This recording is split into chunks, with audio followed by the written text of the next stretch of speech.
This is a call for an uprising. Welcome to today's show. I'm doing this video as another video where I know I'm going to be able to simplify this enough for you to share it with your friends and your family to at least raise their eyebrows, to make them think and question some things that are going on.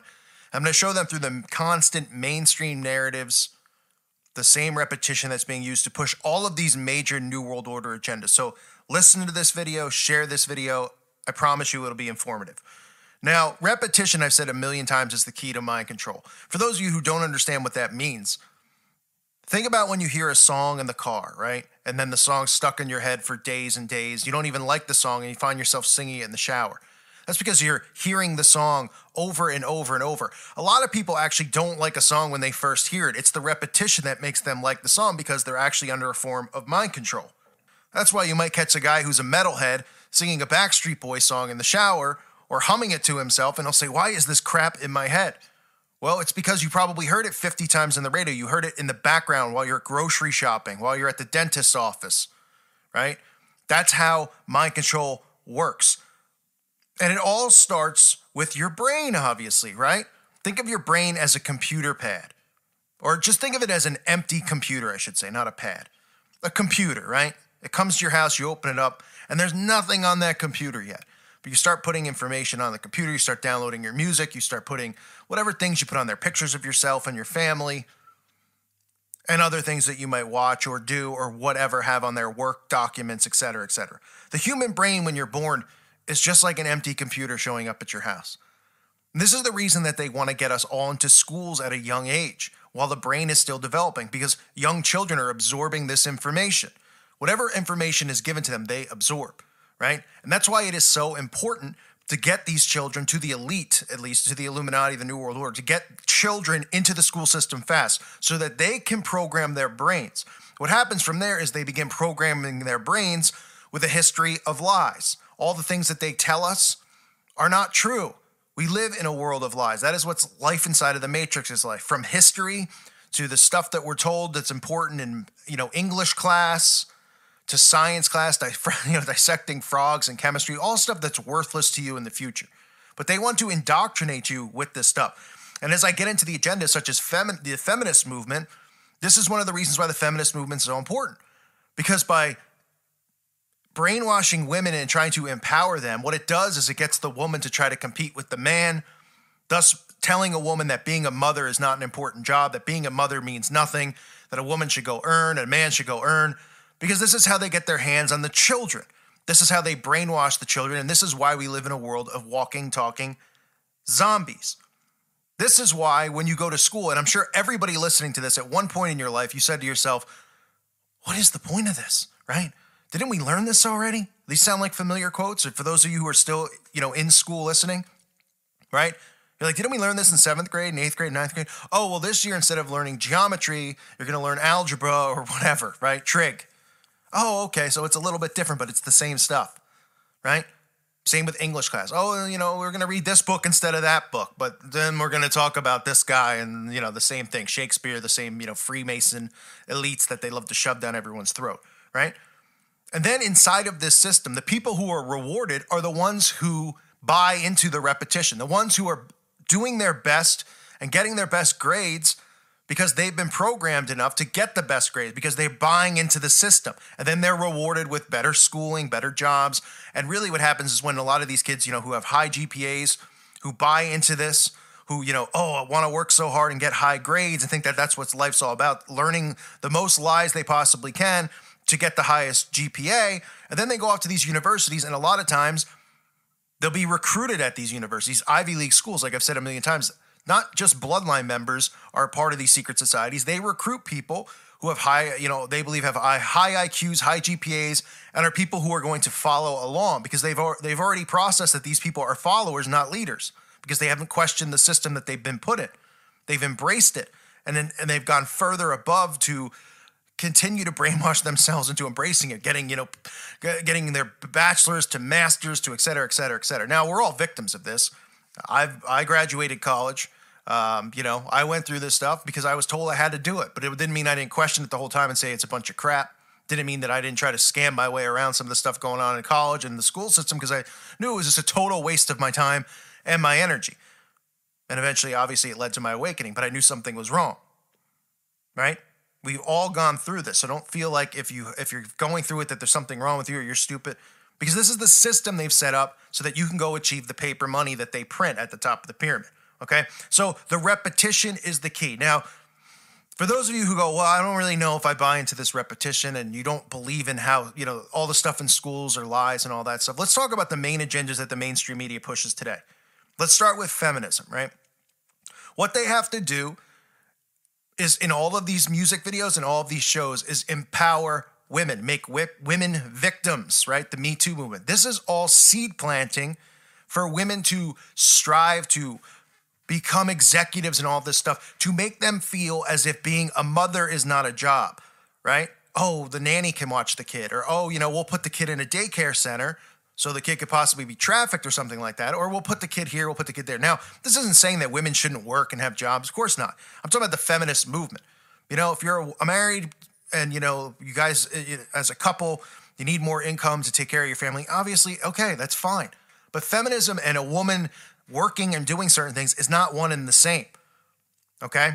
It is their goal to push the feminist movement to get children raised by the system, right? Because what is missing from the system? God is missing from the system. Values are missing from the system. Family, okay? Now, the feminist movement, for those of you who don't believe it's something that they're trying to brainwash everyone with, let's just take a look at some of the stuff that's going on casually in the media and look at the repetition being done.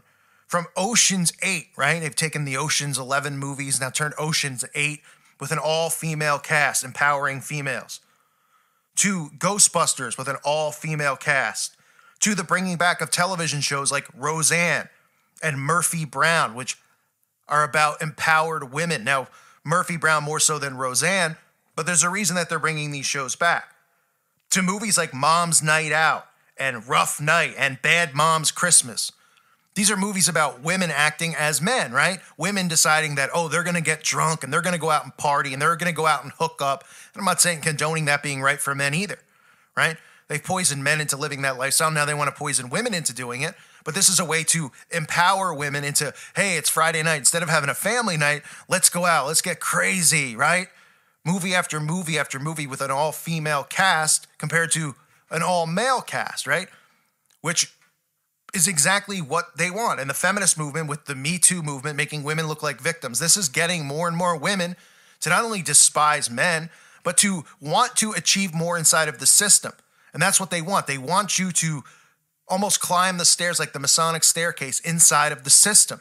So that, oh, here, you can make more money. Here, we'll dangle some carrots over here. Meanwhile, give us your kid if you have it. And if you don't have a kid, you don't want to have a kid, right? That's another way for them to depopulate.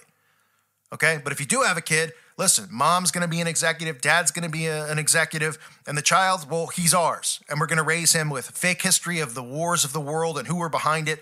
We're not going to educate them on the Rockefellers. We're not going to educate them on how to farm, how to take care of themselves, how to take care of their bodies. No, we're going to raise them and educate them on nonsense and bullcrap and lies.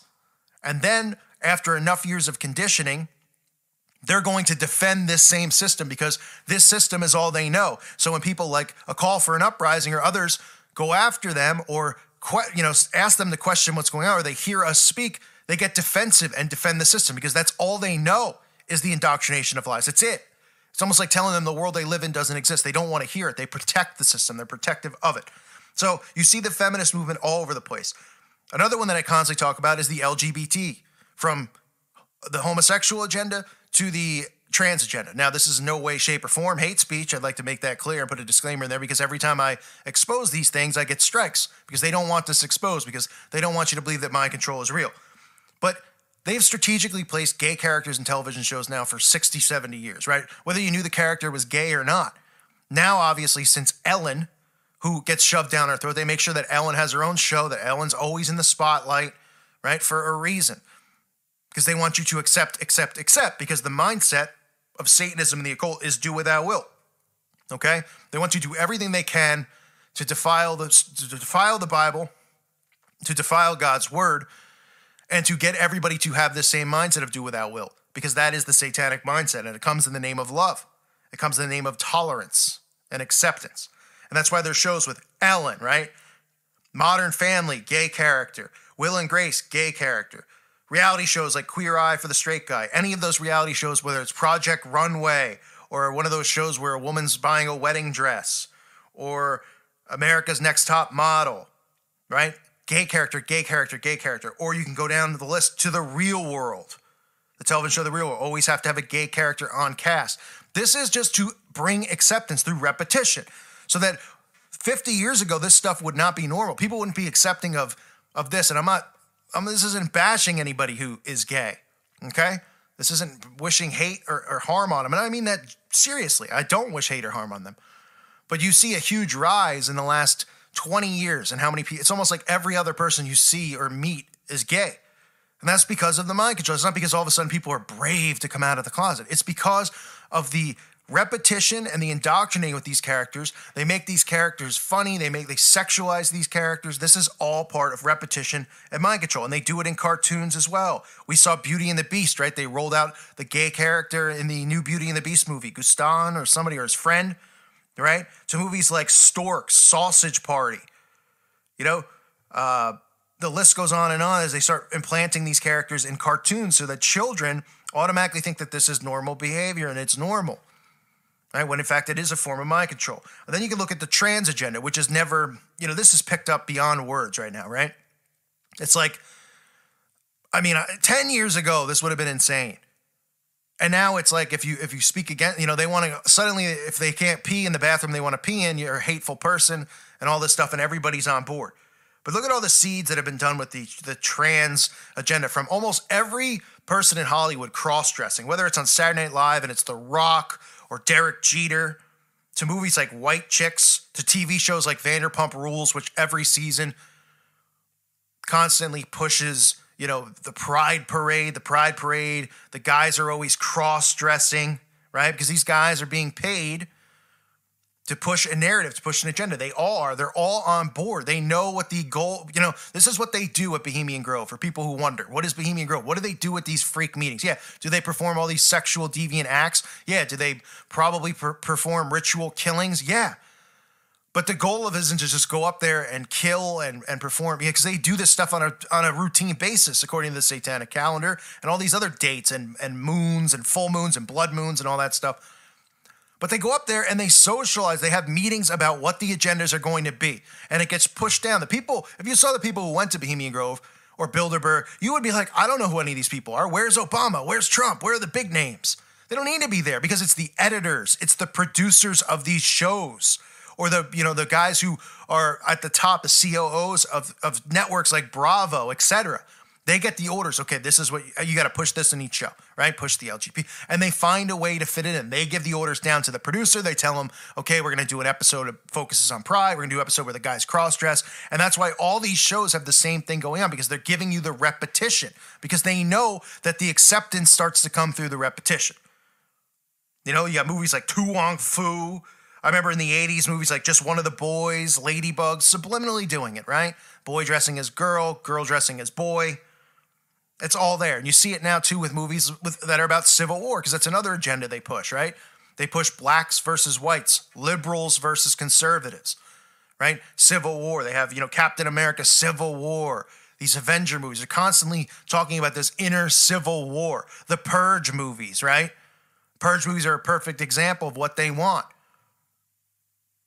This stuff is all planted there. All of the shows. You'll be hard-pressed to find one that doesn't have these agendas in it or these characters pushing this in it. Whether the character, the character doesn't have to be on the show going, everybody should be gay and this and that. No, it's having the character there, the acceptance of it, the normalizing of it through repetition. And that's why it's there. So share this video. It's as simple as it gets.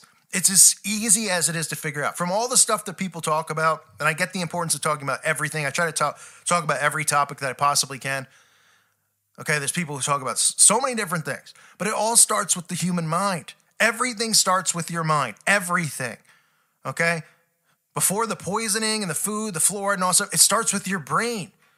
Because once you unlock that, once you realize that your brain has been programmed to see stuff that doesn't exist, and then you realize the stuff that, I talk about, the colors, the symbols, all that stuff right in front of our faces, them showing it to you almost like they're a gang does exist, but your brain's been trained not to see it, to shut it off, to be in an alpha state, a sleep state.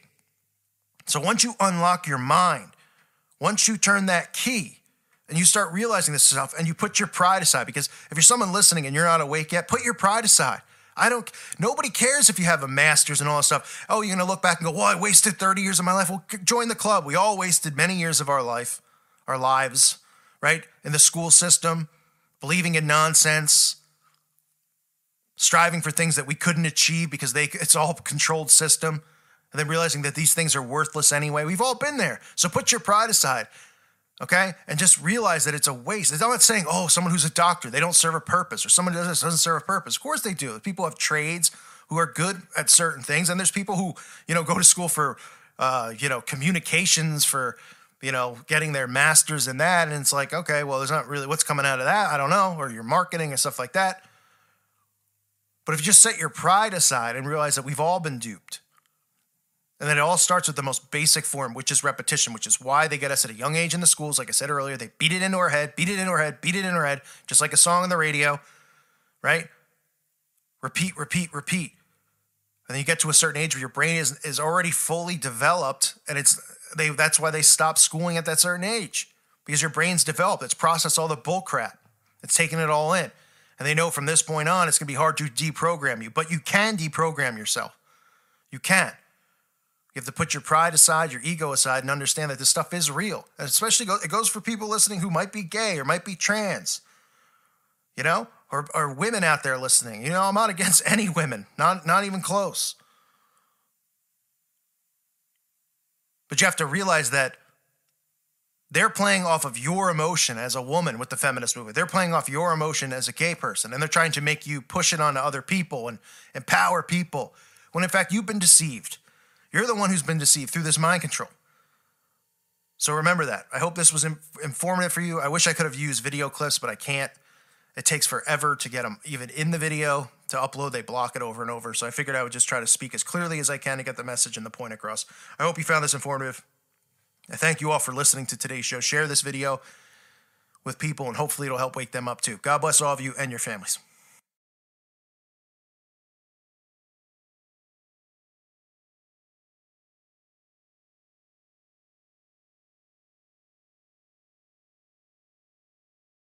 This is a call for an uprising. Welcome to today's show. I wanted to cover diamonds. Diamonds is another symbol that we often see but gets overlooked. And diamonds is another reference to MK Ultra mind control programming. But before I get deep into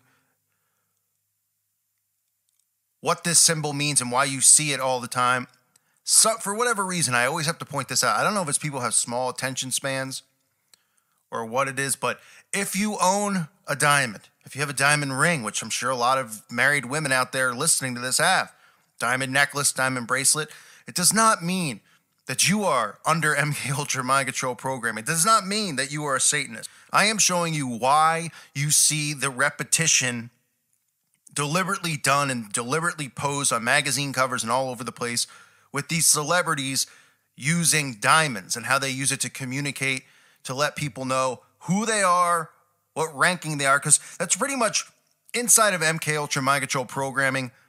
I've talked about the sex slaves, the sex kittens, right? We always see the leopard print clothing, the cougar clothing, right? Men and women all wearing it all the time. You can find almost any celebrity with a picture on a runway or somewhere deliberately wearing it and showing it off. Well, the diamonds actually represent the presidential candidate, which is a higher ranking candidate as far as being a sex slave goes. It's almost like an honor. It's almost like a pat on the rear end, like a upgrade, or you've been moved up. You've been bumped up from just being a sex slave to being a sex slave for the president of the United States and other elites, because it's not just specifically the president. We're talking high-ranking CEOs, high-ranking politicians around the world, not just in the United States of America. And a lot of this starts with Marilyn Monroe. I'm sure all of you remember diamonds. Diamonds are a girl's best friend, right? Marilyn Monroe and her connection to John F. Kennedy.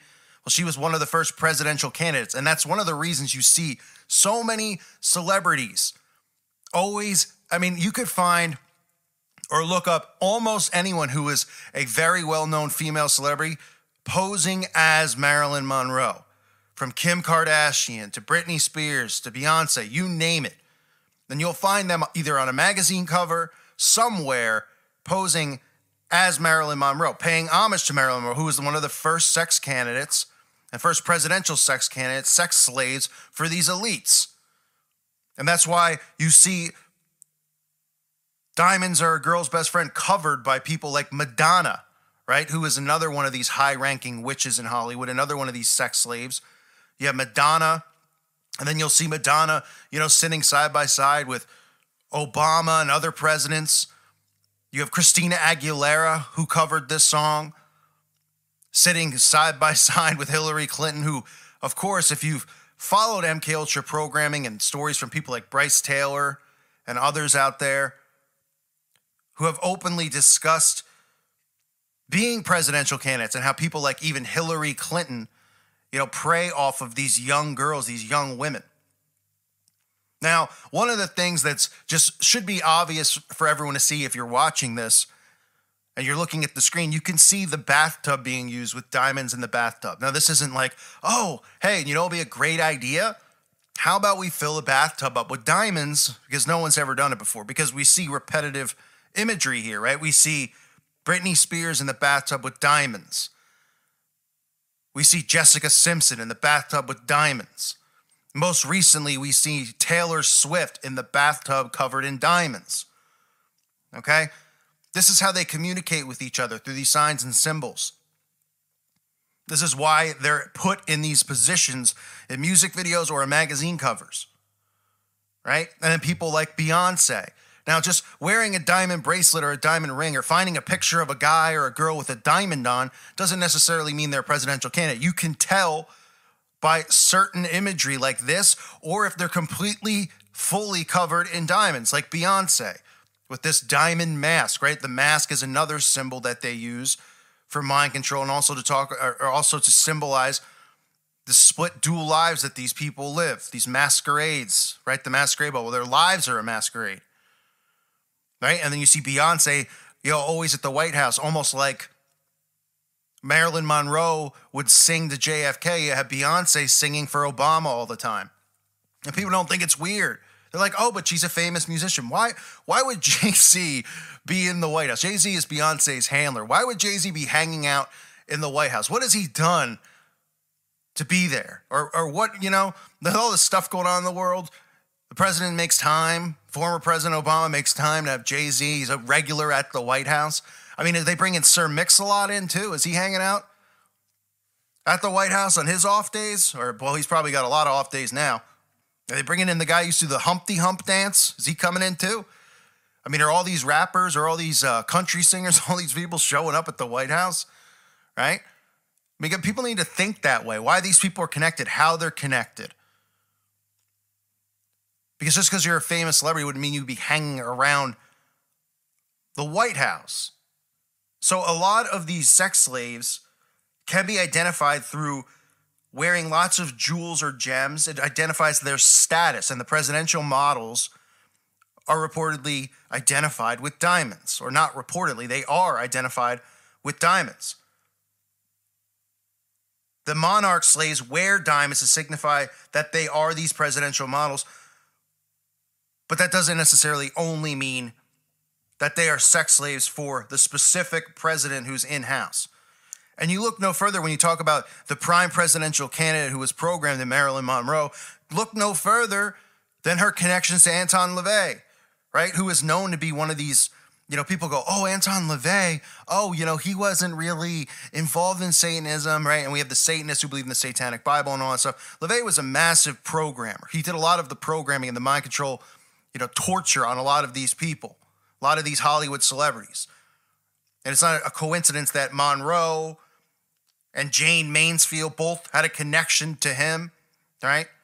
And again, diamonds are a girl's best friend, right? That's what people always remember about Marilyn Monroe. So when you see all of these women dressed up like Marilyn Monroe, it's for a reason.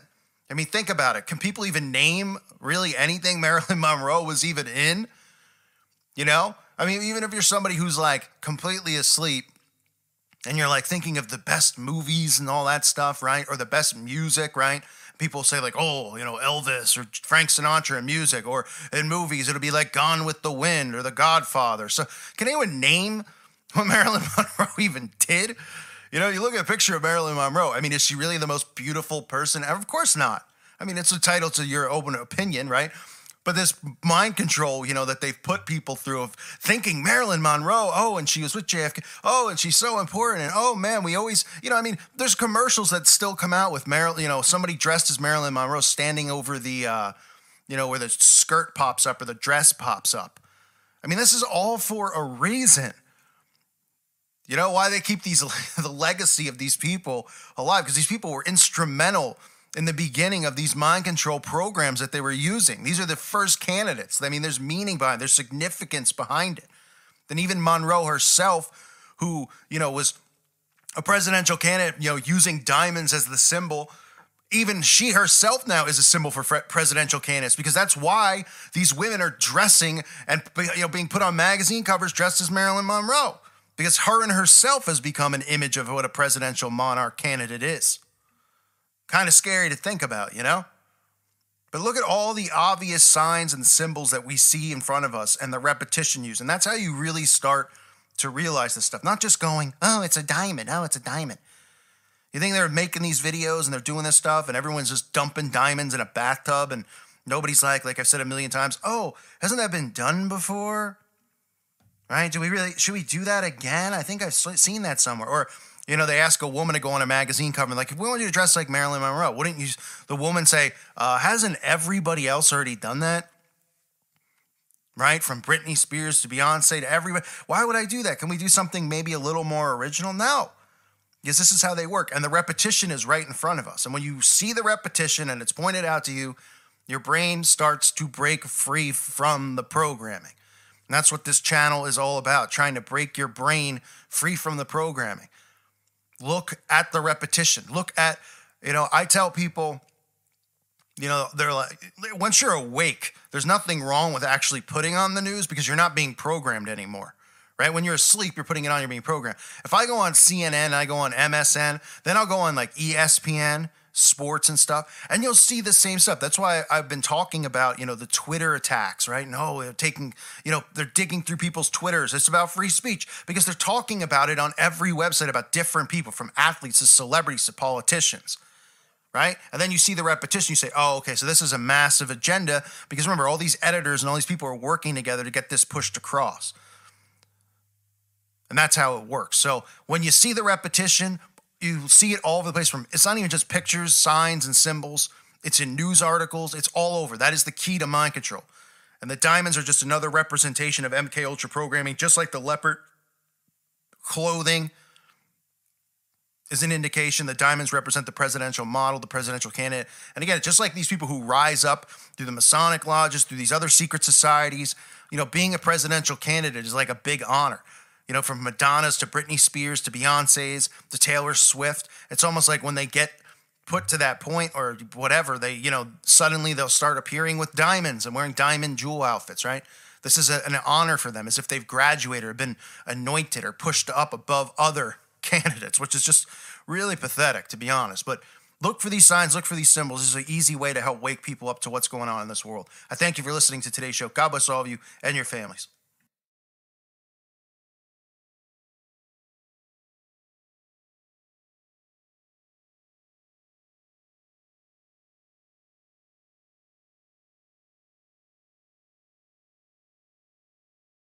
This is a call for an uprising. Welcome to today's show. I wanted to do a simple video, a video that you can share with your friends and family members to show them the repetition that is being used on them, whether your parents, your family members, or whoever you want to share this with happen to be Christians or not.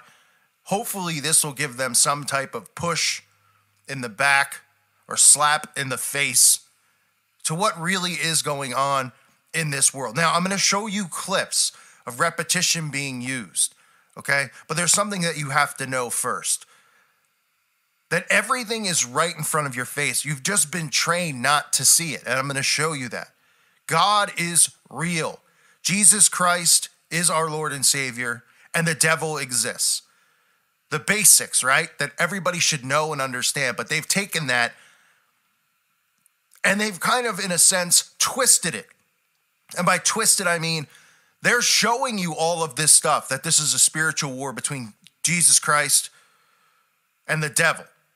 They're showing you this, but they're telling you at the same time that it's not real because they're using something known as humor and deflection.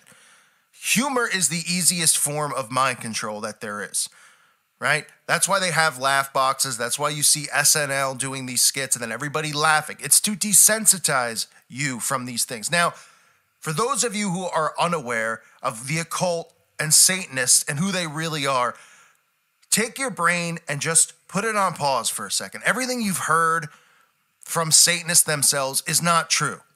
The Bible tells us this, that these people are nothing but liars, that Satan is a liar and a deceiver.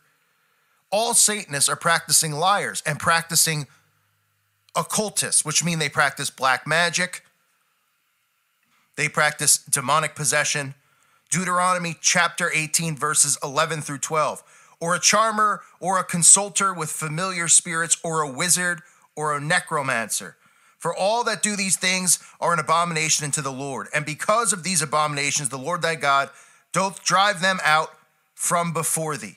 These people are an abomination to God who practice these things. The only people that practice these, you would think, are occultists, but people are being taught occult practices, okay? From things such as yoga to New Age philosophies, which involve, getting rocks and stones and sage and all of this stuff in your home. You're being indoctrinated with what the occult practices. But the main thing that you need to understand before you get down that hole and say, well, everything's connected, is to understand that this is real, right? That God and the devil is real. We've been told that it's real. This is the way it's been from the beginning. And what they've done is they've watered down Christianity. Right? 100 years ago, witches, Satanists would have been burned at the stake. Would other Christians have called them, bad Christians for doing that? No, probably not. They would have said, this is what we need to do to these people. They're destroying society. They're putting spells on all of us. They're casting demons and all that stuff, right? Well, what they've done is they've created the evangelical movement. The evangelical movement is the movement that you see on TV every day from all of these preachers who get pushed down your throat from the 700 Club on. All of these people are nothing but products of a CIA system of teaching evangelicalism, right? And all of these guys are the same thing. What are they? They're cookie cutter. They preach prosperity. They preach all these things to make us look like lunatics in a sense and pushovers. So when people like me come along with a backbone and a spine, it scares the crap out of Christians, even ones who think that they're awake, because they're not used to somebody like me. They want the cookie cutter because they've been raised on the cookie cutter. And that is the whole purpose of the evangelical movement, to make us all lukewarm, to make us all pushovers, so that they can continue to build out this satanic temple that they're building. This Tower of Babel reborn. That is why. And that's why you see so much division amongst Christians, because most of them don't have a backbone. Most of them can dish it but can't take it. Most of them sit there and they go, oh, well, let them do what they want. Well, that's exactly what Satan wants. And that's why they've created this movement, so that you react that way. Nowhere in the Bible does it say, allow these people to do all of these things and do this stuff to children. Now, the one thing that you need to understand, besides magic, besides worshiping the devil, that the core of Satanism, what these people believe in practice, really revolves around the teachings of Aleister Crowley. And the core of that is pedophilia and cannibalism. Okay? They believe when they perform these rituals and these spells that this gives them the purest form of magic powers. Now, you will see Aleister Crowley from every stretch of Hollywood to the music industry, from t-shirts to quoting him, to being on the cover of the Beatles album, to Jimmy Page buying his home where he performed these pedophilia acts on children and these black magic rituals. He taught that the purest form of magic comes from that of a blood sacrifice, specifically of young boys, as well as sexual acts on these young boys followed by cannibalism. Now, they've done everything they possibly can on the internet to try to scrub this type of information. Crowley enthusiasts come over and defend the guy. It's insane. But understand that. And that is why you'll see on TV, you'll hear them talk about pedophilia, the eating of human flesh, and then they'll talk about it almost like it's a joke. What they're doing is they're desensitizing you from this to prepare you to be a part of it. They're making it like it's no big deal, right? If you're laughing at jokes about pedophiles, then something's wrong with you, but you might not even realize that you're laughing at some of these scenes that I'm going to show you. The people in the audience are laughing at it. And they might be going, oh, that's really, really sick. But in reality, the brain perceives and hears the laughter, and it's desensitized from the severity and the seriousness of the topic. And that is the point of the late night talk show hosts who spin and deflect everything when stories come out and they're caught in lies, when we catch them in lies, like these fake events that occur all the time, or Saturday Night Live, or any of these shows. Now, remember, the basic form of all of this stuff is repetition. But the first thing to remember is that they will do anything and everything to mock Jesus Christ. They aren't going to mock any other religious figure, quote unquote, because there isn't any other religious figure. Because Jesus Christ is the King of Kings, and he is the only way to salvation. And their war is against him and us, his followers. So number one, what you'll see is talk of cannibalism, preparing people for cannibalism from Santa Clarita Diet right down the line, right? Talking about eating the flesh of young boys, eating placenta, right? A common theme, hearing about that. A common theme, laughing and joking about pedophilia when there's nothing funny about it. A common theme, mocking Jesus Christ. Take a look at these skits and realize that right in front of your faces, from the Kardashians with their black and white plates and black and white this and black and white coffee pots, their Masonic coffee pot, all this stuff right in front of your face, to a guy from Silicon Valley who has a coffee mug that says Hail Satan, that has the pentagrams on it, to admitting to being a Satanist. These are all passively done to program you. This is how your subconscious mind processes information. It sees this and picks it up. You might not see it on the surface level, right? Because you're not paying attention to it. Half the time people watch shows, they're barely paying attention to what's really going on. They zone out. That's why people fall asleep watching TV most of the time. But they are preparing you for this stuff, and they're desensitizing you through comedy, deflection, and repetition. So take a look at some of these clips and tell me in the comment section below that this isn't what's happening. From all this stuff to Disney with magic, what more do people need to see to realize that this is really going on?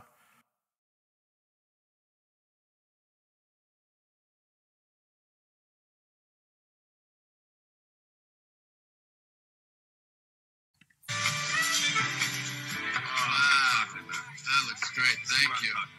What you want in a pancake is to have the consistency of young human flesh. It's spongy, it has life to it. You were the guy with brightly colored undergarments, and you got soft human flesh in front of you.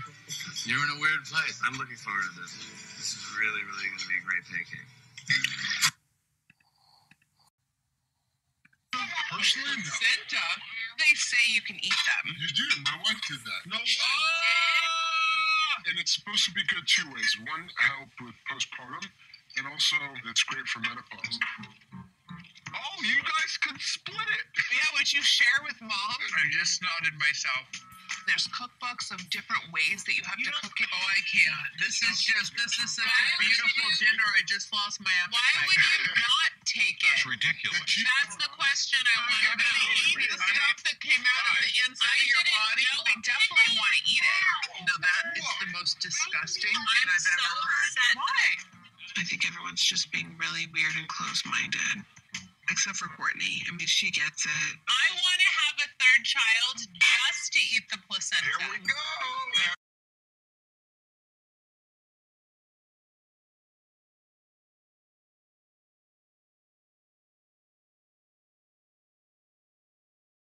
My life back. Hail Satan. Pied Piper sounds like a great place to work. Oh, yeah, it is. Pied Piper is the best, right? Oh, my God. Every day feels like I've died and gone to hell. I'm sorry? He's a Satanist, so it's good. Oh, fun. People like to tell me things, those deep, dark, naughty little desires that are on their mind. And you're not marrying this human stain because you're actually in love with him, right? God, no. Oh my, I can't believe I just said that. Must be something about his face.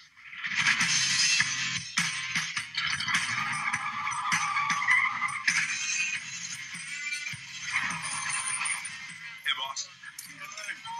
Remember me?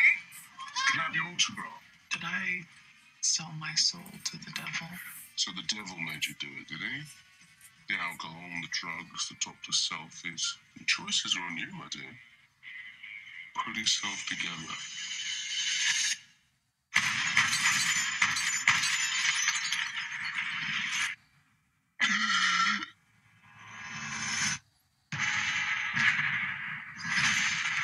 Any witnesses? Lucifer Morningstar. Is that a stage name? God-given, I'm afraid. Why don't you tell me something? How does she end up dying? Interesting pitch. I will admit I've never heard a Christian-oriented riff on dog sharing. But Christianity is borderline illegal in Northern California. Also, how would you scale? Well, we could expand from sharing dogs to other types of pets. Potbelly pigs, ferrets. I'm going to stop you right there. You do know that ferrets are illegal in the state of California, No.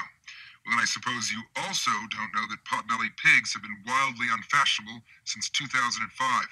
Owning a potbelly pig is frowned upon almost as much as being a Christian. Thank you, gentlemen.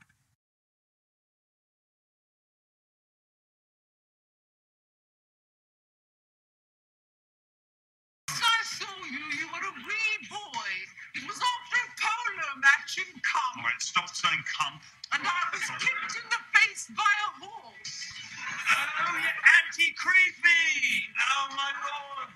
Dad used to say if we were bad, we'd have to come live with you. Oh, right. Right he was, because I'm a monster and a bit of a pedophile. Okay. Wish you were here. Thank you for coming. Here's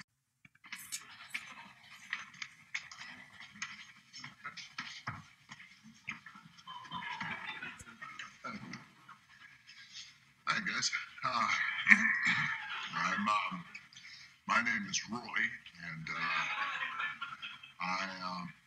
and for the most evil invention in the world contest, I invented a child molesting robot.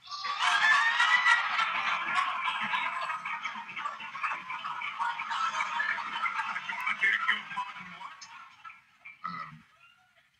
I'm sorry. I'll speak up. It's a robot that is designed to molest children. And I call it Robo Chomo. You see, it's powered by solar rechargeable fuel cells, and it costs pennies to manufacture. And it can theoretically molest twice as many children as a human molester in, quite frankly, half the time. So, do I win the contest? It seems like I win. Seems like I win. Oh my God! What's wrong? What's wrong? My most evil idea was a blizzard in July. Right. Well, I went in a slightly different direction with the assignment. You built a mechanical sex predator! Yes. That's exactly right. This guy gets it. You get it. Oh my God, no, I don't. How do you even build a child molesting robot? Well, that's a great question. What you do is you start by building a regular robot, then you molest it and note that it continues the cycle. Anyways, I just always think that it's good to talk about what you know. That's what I do. I just talk about what I know, right? So I'm gonna start with dating younger men. How about that? You guys think that's funny? Yeah. You think that's funny? Yeah, you do, don't you? Okay. Anyway, so it's true I date younger guys.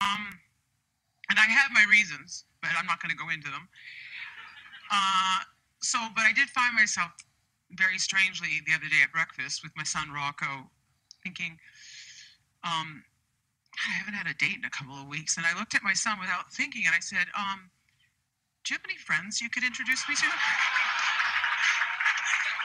And I was like in between mouthfuls of pancakes, and he looked at me with shock and disgust and dismay and disdain, a lot of words that start with a D. And then I was like, oh, I'm sorry, I didn't mean that. I'm just kidding. I have 2 children, and the thing that scares me the most is that they disappear. Nothing that scares me more than them disappearing. That's every parent's worst fear. Now, why do kids disappear sometimes? I think it's because somebody took them and had sex with them, and once you have sex with a kid, you got to toss them, because people hate folks who have sex with kids more than pretty much anything. If you murder somebody, folks will find you a reason. You were upset. You were dehydrated, whatever. So here's the thing. So if you have sex with a kid, you got to chuck them out, because if the kid tells anybody, you're screwed. I can't help thinking that if we could take down a few notches the hatred for kid having sex people, at least you get the kid back. That's what I'm trying to say. Is that the guy could just call you, hey, kid, you want me to bring him to soccer or drop him at your house?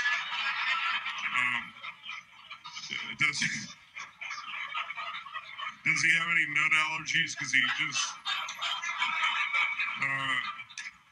just ate some cashew butter.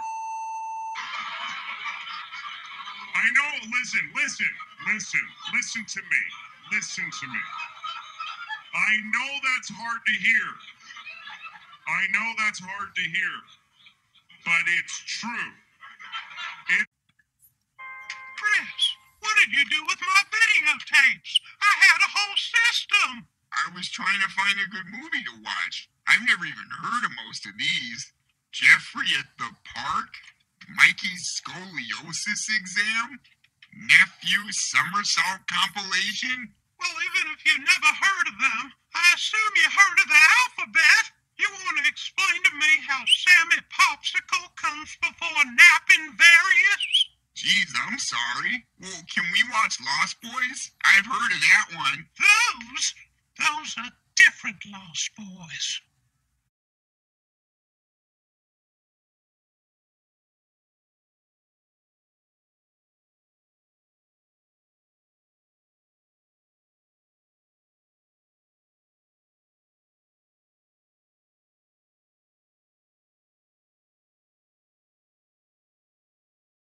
This is a call for an uprising. Welcome to today's show.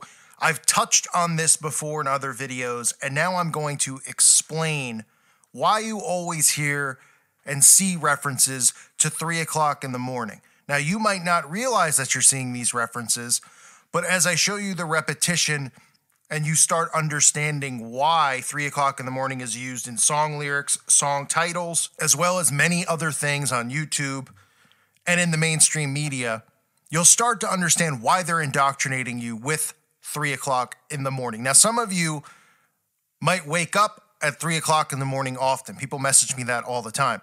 That is because you're under spiritual attack. If you aren't aware, it is believed that Jesus died at 3 o'clock in the afternoon. Now, all of us are aware, or should be, who listen to this channel, the significance of the number 33. Right? Jesus died at 33. 1/3 of the fallen angels here on earth, 33. 33rd degree Freemasonry is based off of those numbers. It is to mock. Jesus dying at 3 p.m., what they do is they flip things. 3 o'clock in the morning is known as Satan's hour. This is when the occult practices and performs these rituals. They will stay up into the midnight hours, and trust me, you can read about this, you can interview yourself and speak with ex-occultists who have actually come forward and talk about these things, who are lucky to be alive and not be killed at this point, and they all tell you the same thing. If the ritual involves, most of the time it will involve children or an abortion blood sacrifice ritual, they will wait to perform the ritual until 3 o'clock in the morning. It is believed that at this time, this is when most paranormal-like activity happens. A lot of Christians are noted to wake up around this time because they're under spiritual attack. That is because Satanists are performing and witches are performing these rituals at 3 o'clock in the morning. Now, if you search on YouTube 3 a.m., and I've covered this clown before, this guy who's, I want to say this poor guy, but this guy's doing nothing but indoctrinate people with these rituals. All of his videos, he's all tattooed up with it, and he claims he's not a devil worshiper because, like I said, they claim to believe in God, not the devil, because they believe that Lucifer is God. So they're not going to come out and say, well, I worship the devil, because they believe, and this is what Masons are taught as well, that Lucifer is God. You'll see that this channel has over 2 million subscribers, which is insane. And this guy is clearly on massive amounts of drugs, under massive amounts of, demonic possession. There's no doubt about it. I mean, even if you're not a believer in the stuff I say on this channel, all you got to do is watch this guy. This guy is sick in the head. And if you Google 3 a.m., you'll see all of this stuff about paranormal activity, right? Or YouTube it, I should say, at 3 o'clock in the morning, right? 3 a.m. Ouija board challenge, 3 a.m. Jesus phone call, all of this stuff about 3 a.m. and the occult. This is an indoctrination that's been going on for quite some time. And you'll also note, well, I'll play this video, how this guy is doing, he has this video, which I've already covered before. I'm going to show a clip, which I didn't show last time, about how at 3 o'clock in the morning, he sells his soul because he follows the teachings of Aleister Crowley. He even promotes Aleister Crowley's book, talks about how it's filled with black magic and Egyptian worship and all that nonsense. Of course, doesn't cover the pedophilia aspect of it or the blood rituals that Aleister Crowley talks about, because none of these guys will talk about that. They just go, oh, that's not in the book, because they don't expect you to pick up the book and read it. And even if you do, just like picking up a Talmud and reading it, people will just say you're crazy because they don't want to hear it. Okay? But he has video after video about 3 a.m. And this one, he talks about how to actually sell your soul for fame and fortune at 3 o'clock in the morning, and goes through the book of Aleister Crowley. I got the real deal how to do it, and it's all in this book right here, guys. It's called Gems from the Equinox by Aleister Crowley, guys. This is like the book, all right, guys? Like, I really had to order this book and read it. Like, look how thick this is. It could be like Harry Potter Part 5, how thick this thing is. So in this book, you can tell right away it's real just because of the Egyptian stuff all over the place, guys. But basically, this book has a lot of things to do with selling your soul, guys. Also, it has a lot to do with black magic and all that kind of stuff, guys. So right there, it says Baphomet. Okay, guys, Baphomet is the devil, all right, if you didn't know. What I'm trying to tell you is we got the real deal, all right? We got the real info on how to do this, guys. If you're looking to sell your soul for fame and money and stuff like that, you came to the right place, all right? Drop a like. But before we start this, guys, I just want to let you know that in no way am I condoning people to do this. Like, do not do this. I don't know if it works, guys. I don't know if it works. I've been sort of like the test dummy for like demonic rituals on my channel for a while now. So if anybody's gonna understand, it's gonna be you guys. All right, so please don't hate on the video, guys. It's just for entertainment purposes only. All right, guys, so let's do this. Another thing, I believe in God. All right, I don't believe in Satan. I don't worship Satan. All right, no matter what kind of tattoos I got. For real, I believe in God, all right? So I don't want to hear all this devil worshiping stuff, guys. It's just a video, mate. I'm just trying it out, bro. Let's see if it works, dude. Like, literally, I want to be a YouTuber more than anything. Why not sell my soul? Why not? Like, that's what I want to do. If I can't do this, I just want to die, okay? Like, literally, I want to do this more than anything. All right, so let's just keep that understood, all right? And if it don't work, look, I'm still trying YouTube anyways. All right, let's keep it moving. So like I said, guys, this video took 3 days in the making, guys. Like 3 days of solid preparation. Let me show you why. See my bedroom window right here, guys? Let's open these blinds, all right?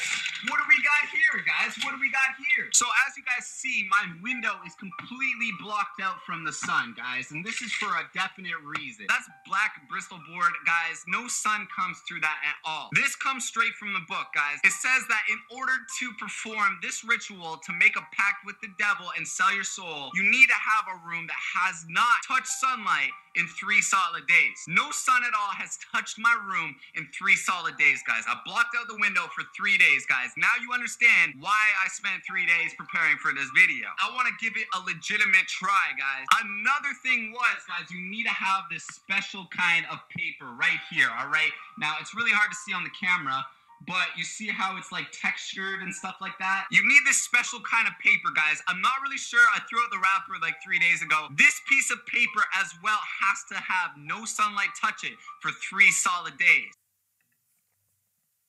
Now, let's talk about repetition and let's talk about mind control and how it works, right? I've done videos talking about magic and how there's so many songs called magic, so many songs. Right? Albums, Bruce Springsteen, Magic, Magic Carpet Ride, Do You Believe in Magic? Right? Reverencing magic, but it goes right over everybody's head because they're not trained to think like that. It's just getting filtered into their mind and it's getting deposited in there because they're indoctrinating you with this stuff. The same can be said for 3 o'clock in the morning. There are many, many musicians who have songs called 3 a.m. or albums called 3 a.m. Simon and Garfunkel's first album was entitled Wednesday Morning, 3 a.m. And of course, you know about Eminem and 3 a.m., right? He has the song 3 a.m. Matchbox 20, 3 a.m. All you have to do is scroll through and you'll see all of these songs about 3 o'clock in the morning, right? And the amount of views that they have. They're all very popular songs. I don't even know who half these people are. 3 a.m., 2 million views. Finding Hope, 3 a.m., 14 million views. NF, 3 a.m., 8 million views. Finding Hope, again, 3 a.m. Mr. Suicide Sheep, 4 million. Eminem. Meghan Trainor, 3 a.m., couple million views. Jesse and Joy, 3 a.m. Okay? This isn't because all of these people just happen to love 3 o'clock in the morning, right? I mean, I don't hear any songs about, 4:17 p.m., 9:28 p.m. a.m., right? Why do you think they're constantly talking about 3 a.m.? You think that all these songs which are referencing, they just happen to wake up at 3 a.m., right? The song's not about, hey, it's 2:20 in the morning and I'm thinking about you and I'm in love with you, right? Because they try to take the song about 3 a.m. and they'll talk about love and, I'm up at 3 a.m. and I'm thinking about you and I love you and, it's 3 a.m. and I can't sleep and, it's 3 a.m. and these thoughts are going through my mind. They're indoctrinating people with 3 a.m. because when all this stuff goes down, remember, and it is already going down, the massive indoctrination is occurring right now, but everybody's going to be on board with everything, right? And if I told you 20 years ago that people would be on board with 5-year-olds going to transgender camps, you would have probably shot me in the head. Now look what we're at, right? You questioned a 5-year-old going to a transgender camp or a 5-year-old questioning their gender. You're a hater. It's hate speech. Let them do what they want, right? Because they've been indoctrinated with it. They've been brainwashed into thinking it's okay. That's what the media does. All of the things that the occult does and practices is going to be normal. Everyone's going to be on board. Like I said, this is all psychological. The people out there who push the constant fear-mongering, like the military is going to show up in your backyard with shotguns and blow you in the head, or blow you away in the head. That stuff's all nonsense. Everybody is going to be on board with this stuff. And those of us who aren't, that's when the FEMA camps and stuff come into play. Because they're going to show us off to the rest of the world and say, these are the people who are haters. These are the people who are causing problems and want war. And it's going to be the Christians who are persecuted. The Bible tells us this. Okay? This is all psychological. So they're preparing people because the rituals that people are eventually going to be performing with these Satanists, because these people are being led into, they're already Satanists. They don't know it yet because they're living the do without wilt tolerance mindset, right? And it's under the umbrella of love, like I constantly say. Then you have Christians who just don't get it, who constantly put up videos and they're like, love, Jesus is love. Yes, Jesus is love, but don't you understand what they're doing? And they don't. And these people who have channels are irresponsible. And they're extremely stupid and shouldn't have channels because they're doing nothing but pushing New Age by pushing love. They're pushing what they want because love and tolerance is blurring the lines into acceptance. And the acceptance is of this satanic regime that is being put in place. That's what's happening, right? Blurring the lines between love, right? Listen to how many people tell me I'm such a hateful person, I don't sound like a Christian. Meanwhile, I would give the shirt off my back to someone who needed it. I would. But just because I have a bit of a viperous tongue, which I'm not saying is a good thing, it makes people say, oh, he's not filled with love. Because to them, what love is tolerance and accepting. And that's the do with that will mindset. And that's how this is all happening. So everybody's going to be on board with everything, right? And that includes pedophilia, right? Like I said, they're normalizing children, like, you know, looking at kids as, oh, you know, they're not really kids anymore. They're smarter than adults, right? That's why they have shows. Are you smarter than a fifth grader? The kids on the TV shows act smarter than the parents. That's all to normalize a younger age of pedophilia and, you know, and children and adults being together. And this all is heading towards everybody being on board with these rituals and performing these rituals. And this all happens, these rituals, they occur at 3 o'clock in the morning. And that's why these songs about 3 o'clock in the morning, these lyrics, and I could go through, if you look up 3 a.m. in lyrics, you'll find hundreds of songs by popular artists who talk about the time 3 o'clock in the morning, right? But common people won't question this. They'll just go, oh, okay. But why is it then? Why are we seeing repetition between all these videos on YouTube about 3 a.m.? Don't listen to this song at 3 a.m. 3 a.m. challenge, 3 a.m. this, 3 a.m. that. And then you get Eminem, 3 o'clock in the morning, you know, where he murders people. The follow-up video he just did, another video, right, that we saw. I covered it, framed, talking about how, you know, the murders at 3 o'clock in the morning. And people just don't get it. They go, oh, it's artistic. It's repetition is what it is. Because at 3 o'clock in the morning, it is Christians who are under spiritual attack because these rituals are occurring.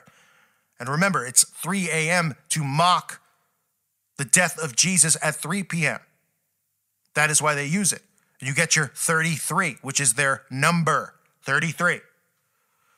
So again, this is why you see these songs. And you could just look them up yourself. You can go through the list. You can look at the lyrics from Eminem to Meghan Trainor to people you might not know, to Matchbox 20, to, you know, people who are irrelevant now, to smaller bands like, you know, Leak Jack, Heartbreaker, 3 a.m., Krillick, 3 a.m., right? But you don't hear songs about 1:20 in the morning or, you know, anything else because it's repetition. All of this stuff is to prepare everybody to be on board with this. And I brought the word love into this because that's all I see Christian YouTubers talk about is love. And they don't, not only are a lot of these people who have come from the New Age into Christianity not understanding of Scripture.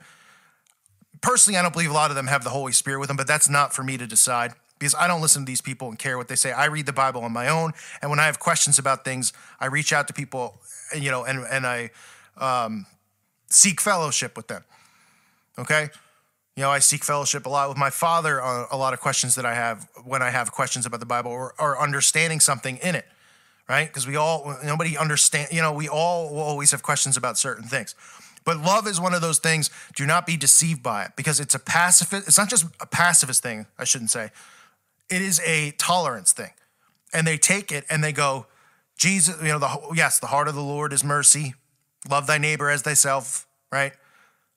But don't fall into the trap of tolerance, okay? Don't fall into the trap of being tolerant of our enemies. And when people go, well, you're supposed to love your enemy. You're supposed to love the pedophile. No, you're supposed to love the Satanist who's killing babies. You're supposed to just turn the other cheek. Those are people who don't understand and can't comprehend Scripture, and they're very dangerous, you know? And there's a lot of people on here, specifically females who have ministries on here. And I just say to myself, do they read the Bible where women aren't supposed to minister? But they seem to ignore that because they want to preach stuff that they learned in their New Age past that they've been on. Okay? So be very careful with this stuff, but understand that this repetition that you see from things such as 3 o'clock in the morning, right? Such as songs about magic, love, universal love, and New Ageism, all of this stuff. This is all in a massive indoctrination, which is leading to people eventually being fully on board with this stuff, which they will be through psychological operations, which are occurring on a minute-to-minute, second-by-second basis. Okay, so all these people, just like we always see the all-seeing eye, right? I always say, what do they all want to be, optometrists? Never seen so many people love an eyeball. I mean, I'm not a big fan of eyes. I mean, sure, you know, some people have really pretty eyes. Girls have pretty eyes, I should say. But I mean, are you obsessed with eyes? You painting eyes on your, putting tattoos of eyeballs on your back, pictures in your home? You know, these people love eyeballs more than optometrists do. And at the same time, what can you say about 3 o'clock in the morning? All these musicians just happen to love 3 o'clock in the morning. They all want to talk about 3 o'clock in the morning. And it just so happens to be the well-known hour where occultists will tell you that that is the hour they stay up chanting, going through rituals to become demonically possessed, to perform these rituals, these blood rituals at 3 o'clock in the morning. And you want to tell me it's a coincidence that that Matchbox 20 and Eminem and whoever, any of these other, Simon and Garfunkel, all these massive musicians, and other musicians too who mention it in their lyrics, and all these people on YouTube who have all these videos about a Ouija board. They have these videos on YouTube that are pushed, these 3 a.m. challenges, because they want to indoctrinate children to try it. Oh, stay up till 3 a.m. and try this Ouija board challenge so you can become demonically possessed and you can start to get indoctrinated with the dark side. That's why they're there. That's why YouTube pushes it. Those videos don't get flagged. Of course they don't. And you got junkies that have 2 million subscribers who don't even know what they're doing or saying because they're under demonic possession and heroin at the same time, because they want children to be indoctrinated with this stuff. So that is why, if you're someone who's woken up at 3 in the morning or always, feel something at that time, if you're up, that is why. And the Satanists and the occultists, they all know that. They know it very well. And now you know to be forewarned. And that's why you're going to see 3 a.m. constantly pushed. I'm sure another musician will have a 3 a.m. song coming out pretty soon. Obviously, the Eminem one is the most well-known. But it could be 3 a.m. with something else mixed in, 3 o'clock in the love time or some ridiculous name. But that's why it's there. The repetition is always there when it comes to the occult. And all these things always connect back to these losers, because that's what they are. They're losers. And it's our job to make sure people are awake. Don't let your kids get involved in any of this 3 a.m. challenge crap. You be aware yourself. If you wake up, if something feels wrong, if you have a panic attack or anxiety, get into prayer. Because you're under spiritual attack. This is spiritual warfare. It's always going on. And they're always coming after us. That's why it's important for Christians not to get distracted by the nonsense distractions of this world. Because they're always focused on coming after us. They want this new world order in place. This is their job as Satanists, Luciferians, whatever you want to call them. Their job is to put this in place. Okay? And to lead everyone astray to worshiping Lucifer. Now, most of these people won't realize it until it's too late, because, that's the pathetic thing, like I always say about Lucifer, right? Even his own followers won't openly admit it, but they think that they are because they're calling him God, because they all know the big secret that they refer to him as God, that he's really God, is their perception that they have.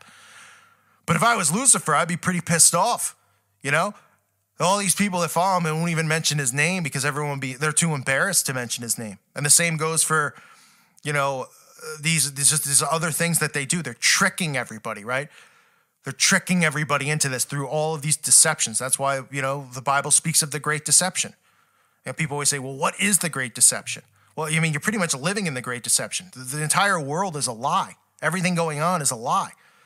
And all they're doing day after day, minute after minute, is indoctrinating everybody with the occult. And nobody realizes it, that they're being deceived. And people are just inadvertently becoming atheists, not realizing that, by being an atheist, they're pretty much technically, they're Luciferian in a sense, because it's the same doctrine, the evolution and all this stuff, even though, the real Luciferians know that God exists and they hate him, but they know they had to concoct this gigantic deception to get people to lead him, to worshiping Lucifer. Otherwise, if things were the way they were 200 years ago, these people would be getting, they'd be getting hung. What do you think would be happening? They're getting burned at the stake. Now look, you even say stuff like that. It's like, oh my gosh, what kind of Christian are you for saying something like that? Well, why don't you go back 300 years ago and tell that to Christians who were, living by the word fully, not distracted by the nonsense of the world, didn't care about, they weren't narcissists, caring about how they looked and all this stuff. They cared about God. And when they saw people performing witchcraft and stuff like that, that's how they were handling it. And now instead of it, it's like, even as a Christian as myself, Christians hate me or call me out, even for saying that these people should be locked up. They're like, that's not right. Look how soft they've made society and how weak they've made them. And that's what they want. 1984 talks about it, right? We live at the society we're in now is so weak and so watered down. That is how they get all of this stuff to come across and to be pushed in and to be accepted. So again, 3 o'clock in the morning, that's why you always hear about it. I wanted to just do a video so if you weren't aware. This is why it's being pushed, and it's going to be pushed more and more in the future. I thank you for listening to today's show. God bless all of you and your families.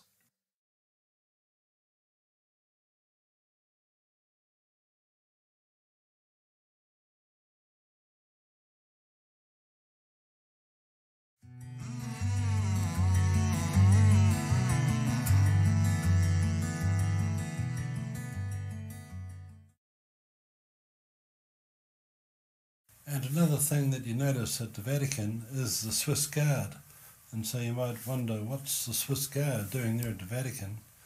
And I think the answer to that question is quite obvious. They're guarding the gold that's in the Vatican on behalf of the bankers from Switzerland. And just like England has the Red Cross on the white background, Switzerland has as its flag the white cross on a red background. And so these are both Knights Templar symbols. And when you go down to Switzerland and have a look, you see that they have various cantons. And so instead of looking at the flags of chivalry like you look at in London, let's look at the canton flags there in Switzerland first.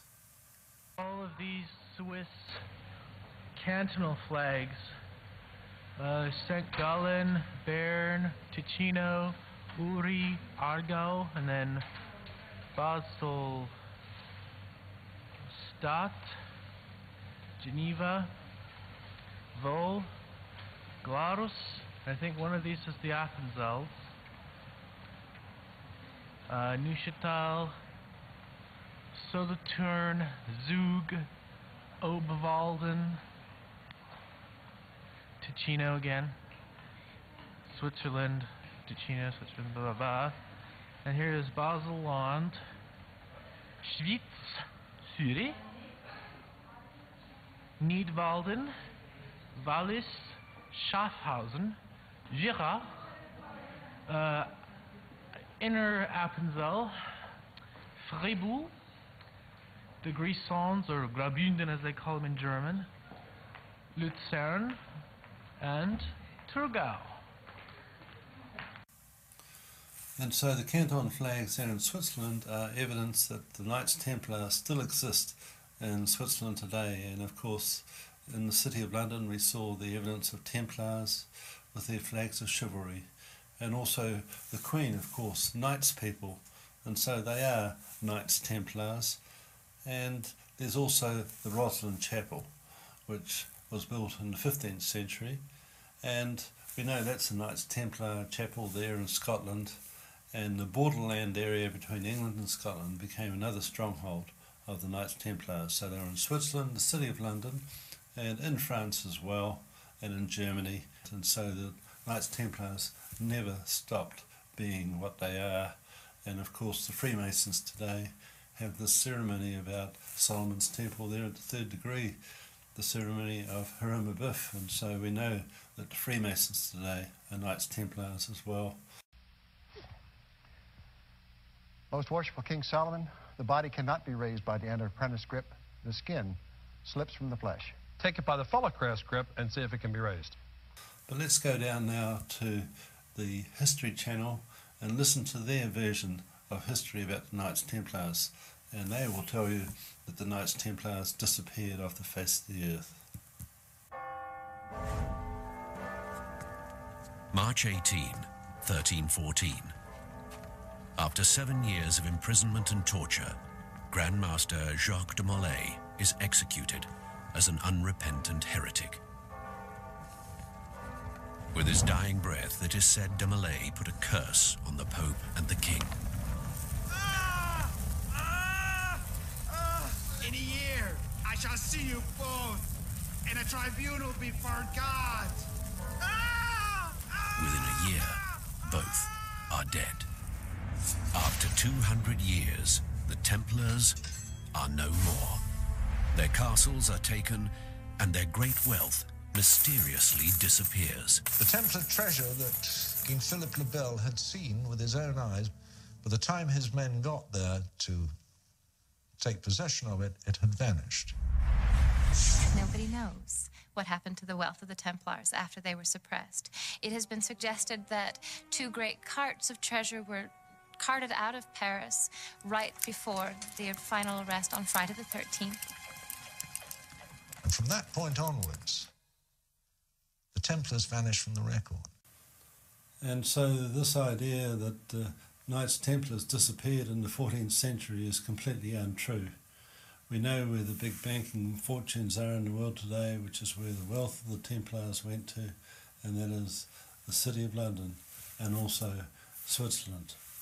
And of course Switzerland have been neutral throughout the First and Second World Wars because they are controlling the money, if you like, and bringing about these wars. And so the assassination of the Archduke Ferdinand in Sarajevo in 1914 was the beginning of World War I.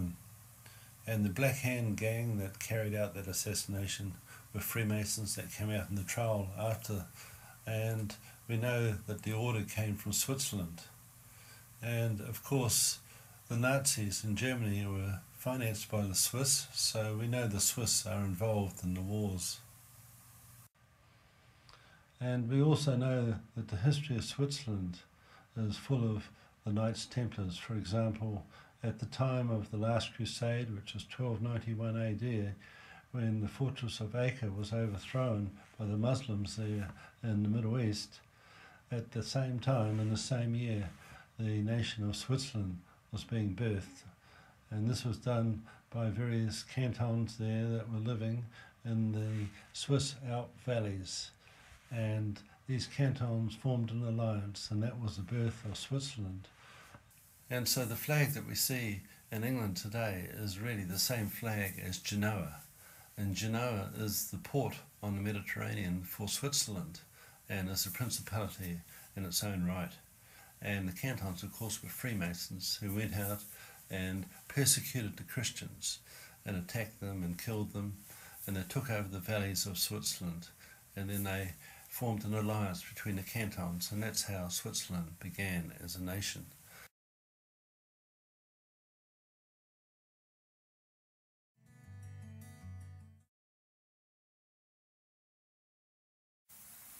Last Sunday, on March 9th, 2014, I witnessed a very shocking event in a Swiss school when young Swiss children were forced to perform a satanic ritual for their parents in the audience, in which several Freemason symbols were used as the Mason skull and Baphomet of the Templars, another name for Satan, the devil. And look at the hands here. This was exactly what the young Swiss children did or had to do. And us, they didn't tell us anything about this. Exactly this. The right hand up, the two fingers. I'll show it to you in a minute.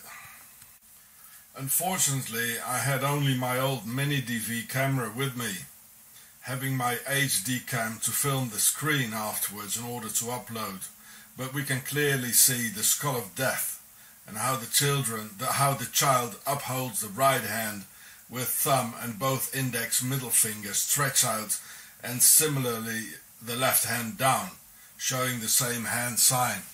So this is in a Freemason lodge here, and the skull was in the school was placed exactly the same way, in the same corner of the table and looking out diagonally over this corner here.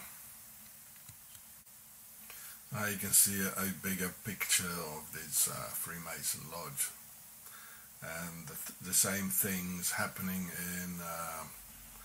in Swiss schools. I witnessed it last week. Attention, for many people the following footage may be very graphic and disturbing. And remember how Switzerland was founded in the last year of the Crusades, in 1291 on August the 1st, only 2.5 months after the fall of Aachen, the last stronghold of the Templars, on May 18th, 1291. The time to get back on horseback in those days. You can see those fingers again. And this is what I witnessed in a Swiss school. And it got worse. This is terrible. and how the Templars were the first banks of Europe, without any doubt founded with the notorious Templars' treasure brought into Switzerland from the pyramids in Egypt, with which the notorious Swiss Nazi Templar banks were founded. And maybe under Jerusalem there's a lot of tunnels, maybe there's a big pyramid underneath. Very likely. And this evil still lives in Switzerland in 2014, together with the worship of Baphomet of the Templars, of which I'll show you the disturbing images now. So here we can see the Swiss cross here too. These are Templars with the Templar V here, as I told you. Here's another V. These are all Swiss Templars. This is the heart of evil. Now look at this X here. Oh, there's a lot more. So I'll show you the images now. Here we can see the child bringing in the skull here.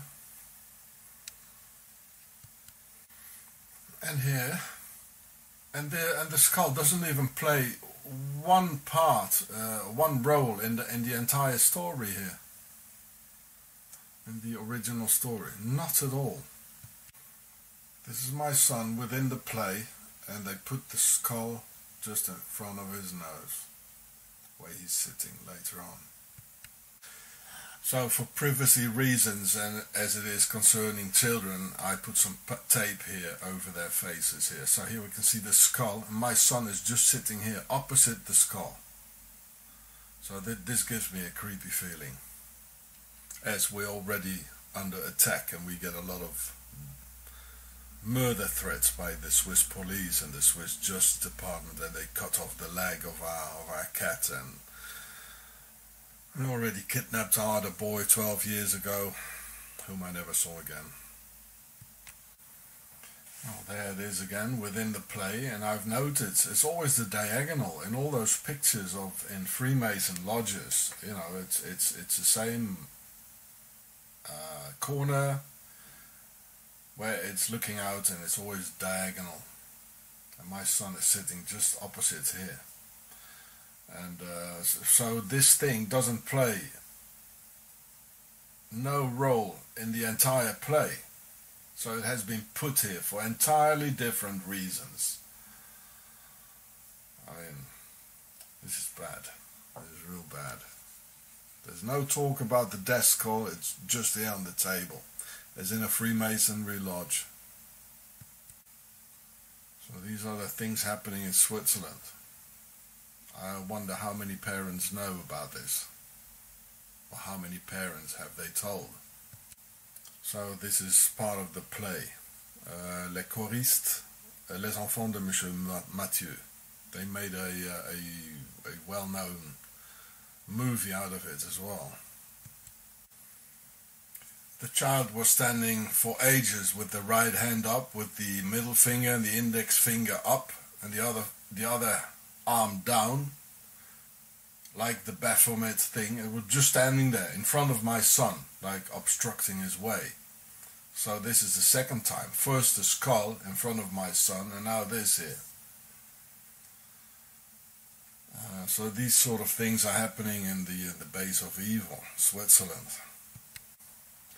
So, like this, she was standing for ages with my son behind. The two fingers up of the right hand and two fingers down of the left hand. As above, so below. Together with the death skull of the Masons. This gesture, this position had nothing to do with the entire play. Nothing. Nothing at all. Here you see minutes later, still standing like this, taking the Baphomet position. And who she's standing in front of, well, there's only one person, that's my son. Again, first the skull, we're having all these these murder threats, and chopping off the foot of our cat, and now this here. Well, this is creepy stuff, you know, see it? The arm up and the two fingers standing for ages, like this here.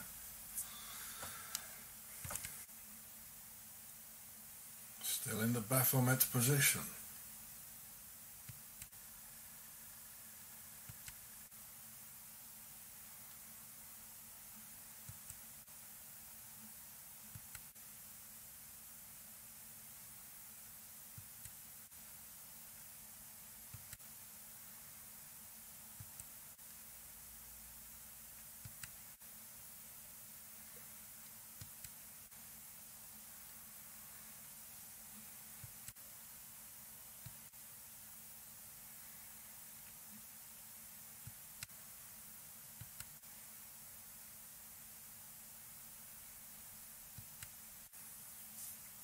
And here we can see Madonna doing the same thing here,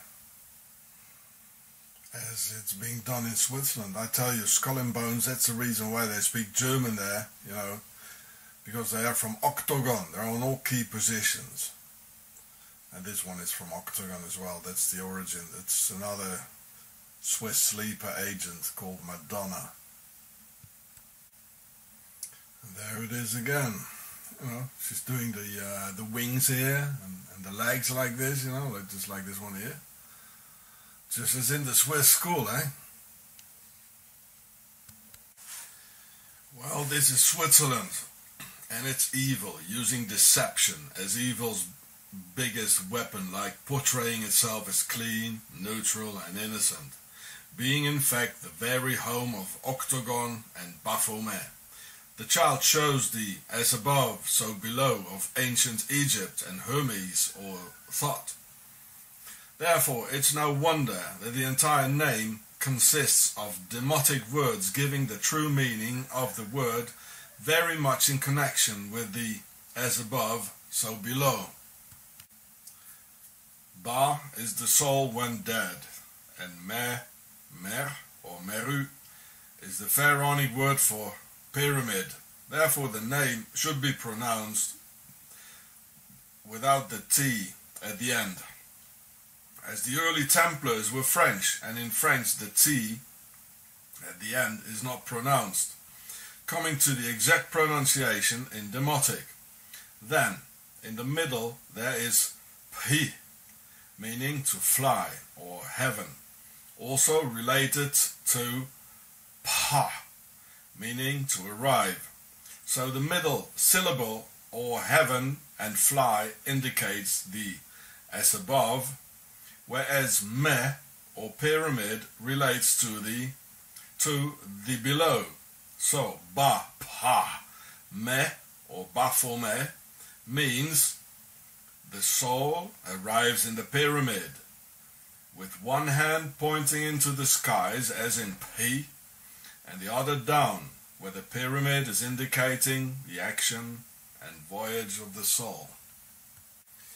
But when doing so in a secret ritual and together with the skull of death, it represents a huge threat backed up by the oath of the two fingers up, which forms the Freemason oath.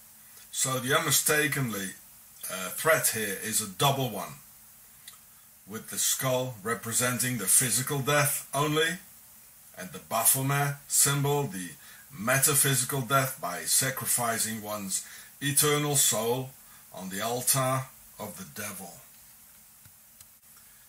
And for me, as a father, it literally took my breath away when the skull was placed on the table right in front of my son, and the Baphomet gesture was done by someone standing right in front of him, obstructing his way, and even a laser light was pointed at him, only at him.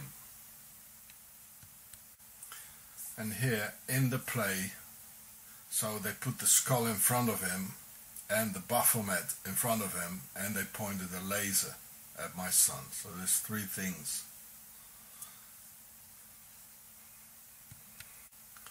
So this is my son in the play, and they pointed the laser light only on him, only in a few seconds. It lasted only 5 seconds, and he told me too, they pointed the laser light on him. Now why is this? So you can see this laser light again, and this is my son with the flashlight behind. The Swiss are an incredible sneaky bunch, you know. And I see here 3 very strange things. So why do they do this? I mean, that's 3 too much, 3 too many. What's going on here? Well, these images don't lie, you know.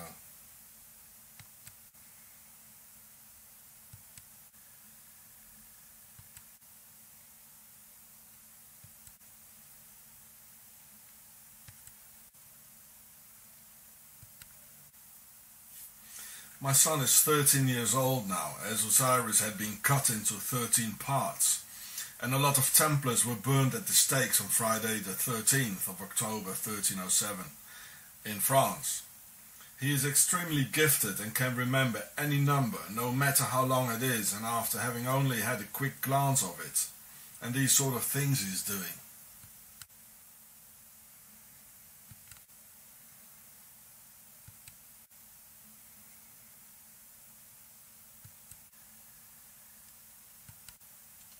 Together with all the murder threats we're receiving from these Swissies and my other child who got kidnapped 13 years ago, this gets an increasingly creepy situation. The skull does not play any part of the play, neither the real story of Les Choristes, Les Enfants de Monsieur Mathieu, nor in this particular performance. So who would put the skull of death in front of these kids with no apparent reason? Who would do such a nasty thing? And then do the Baphomet satanic gesture just like that.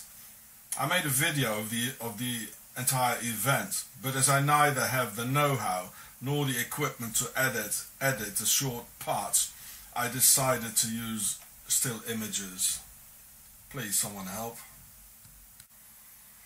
This is Octogon, Switzerland, the heart of evil, where Baphomet, the devil, gets worshipped, and its people have a strong and united belief in the forces of darkness. This is the CERN here in Switzerland, and they might very well destroy the world, as they already did with the financing of wars and their banks, and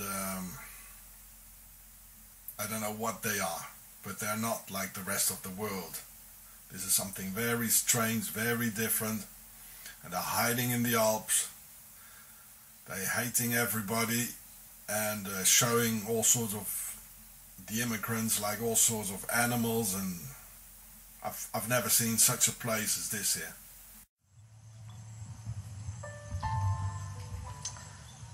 My brothers, you have just been permitted to take upon yourselves the name of one of the world's most heroic knightly figures. Now you can say, I am a Demolay. I am a Demolay. To be deemed worthy of the privilege of entering into the comradeship of this great army of youth, both here and abroad, who have dedicated themselves to the ideals of Jacques Demolay. The fineness of your purposes will guide your development into that highest type of manhood.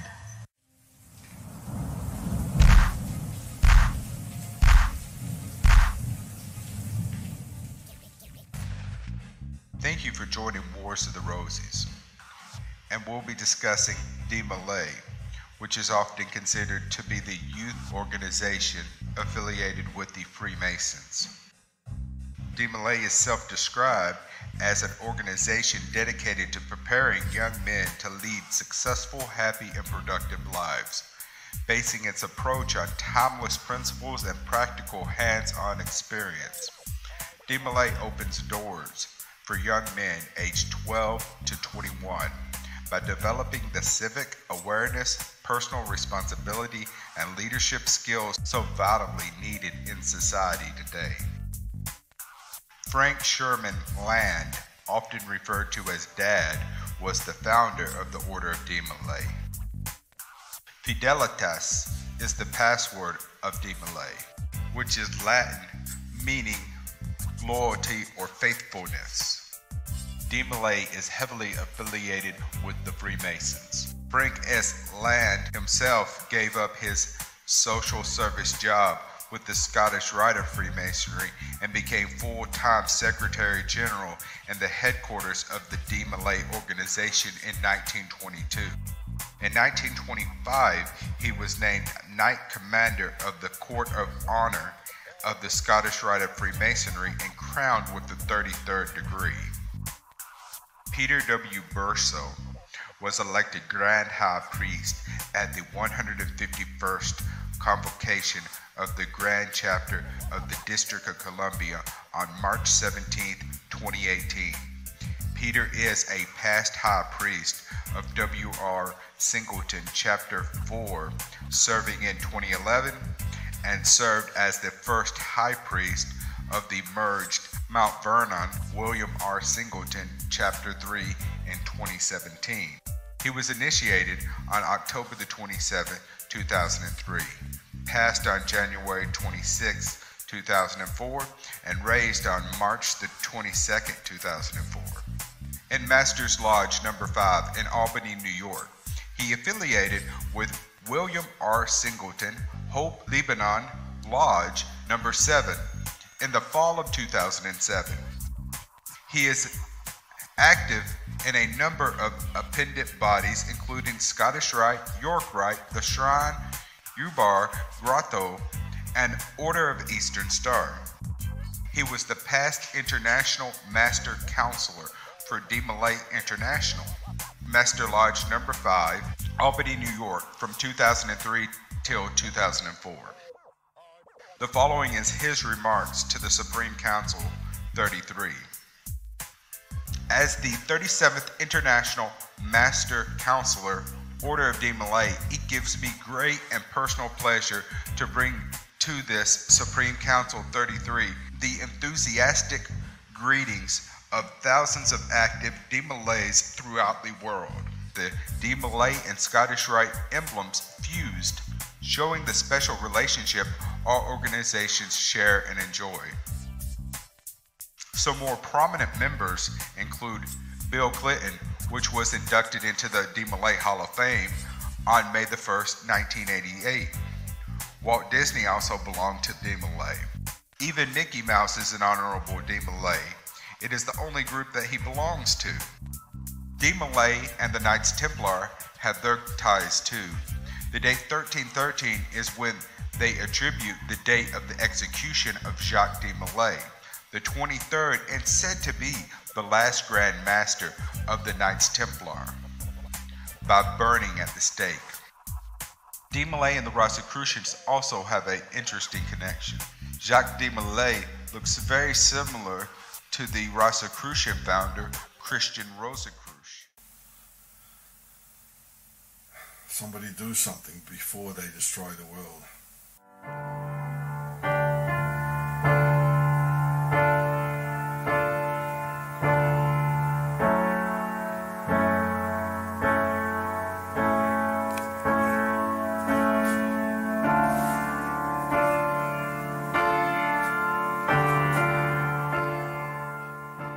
Mainstream science had their fair share of public statements that raised eyebrows across the world, while the more fantastic accounts came into public knowledge through the online truth community. This channel and others like it have been tracking this strange and bizarre subject from afar, attempting to keep you informed about what might be going on spiritually and supernaturally at CERN. Missing planes with important people on board, large Earth topic on your own and come to your own conclusions. But this will be a summary of the recent sequence of events that have transpired around CERN, going into the inner spaces of reality, and NASA being the arm going into outer space.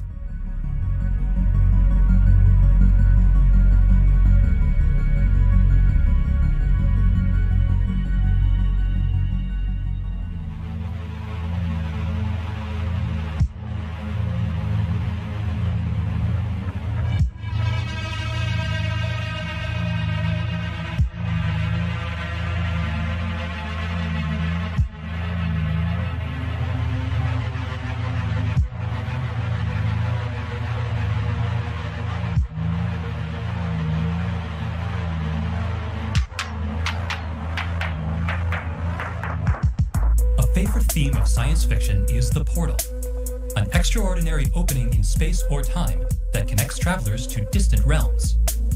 A good portal is a shortcut, a guide, a door into the unknown, if only they actually existed.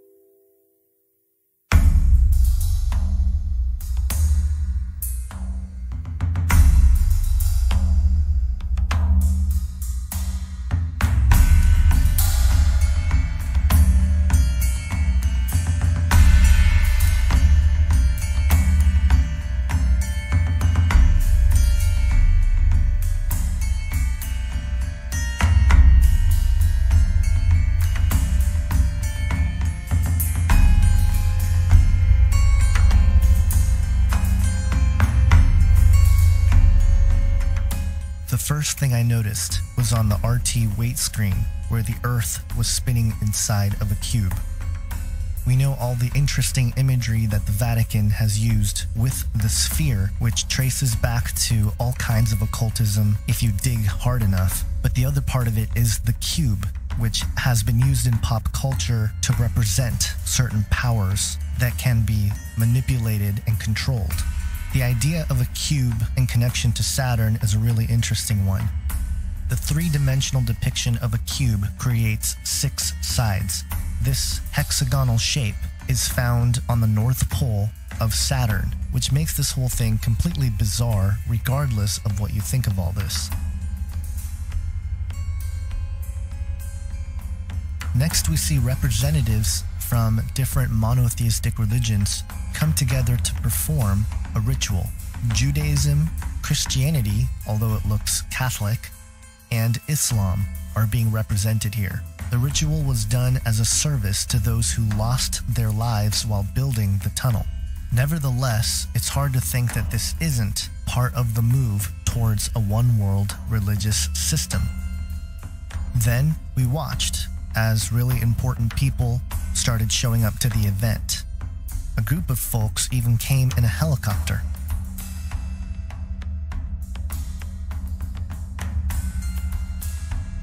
The outdoor location of the beginning of the ceremony had a spinning wheel, probably representing the drill they used to build the tunnel, but then again, it can have more significance in terms of a gateway about to be opened.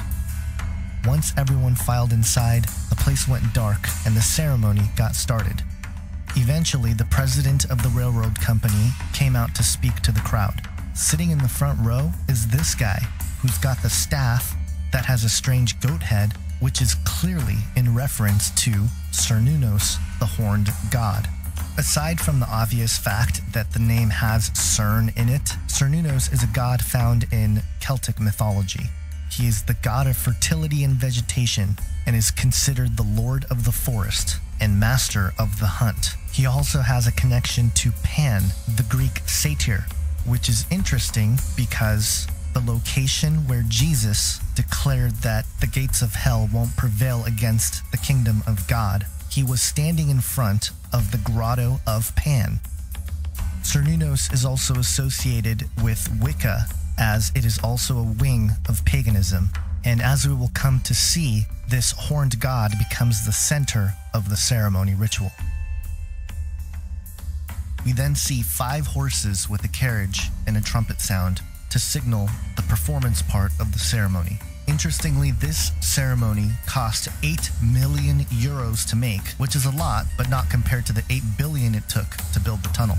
The BBC explained that the ceremony was celebrating Alpine culture and history, which tells of a story of Swiss villagers who asked the devil to build a bridge so they could cross over the mountain range. The devil agreed under one condition, that he would receive the soul of the first person to cross the bridge. Once the bridge was completed, the villagers sent a goat across the bridge instead of a person.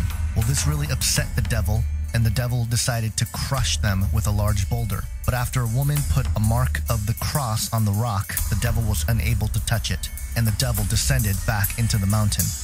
While this is the public story, what I and many others believe this performance represents is the release of the devil from the underworld, and it will become evident as we go along here. This is the point when the ritual becomes truly bizarre. Cernunnos is known as the fertility god, and this depiction seems to indicate this aspect of his deity. In terms of the narrative for the story being told here, these dancing underwear folks either represent trapped souls underground or simply the fallen spirits that reside in the underworld themselves. And the central character of this bizarre train is this baby angel thing.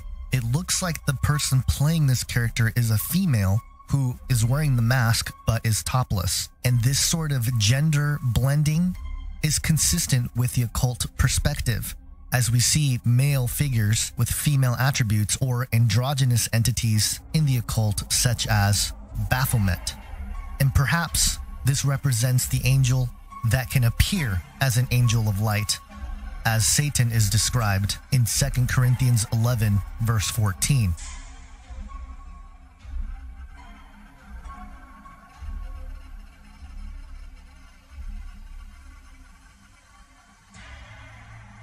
Next, we see a man with chains on his hands trying to break out.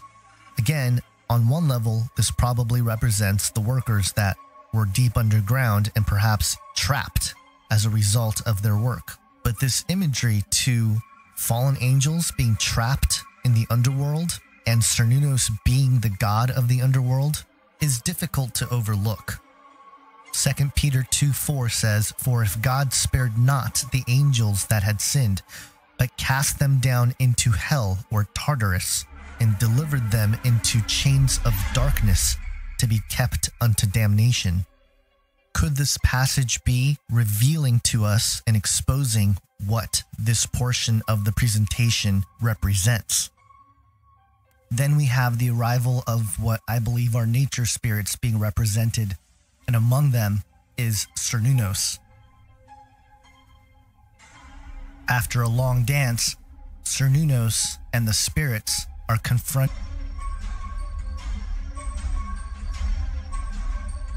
After this chaotic section of the ceremony, we see a yodeler and another goat lead into industrialism or civilization.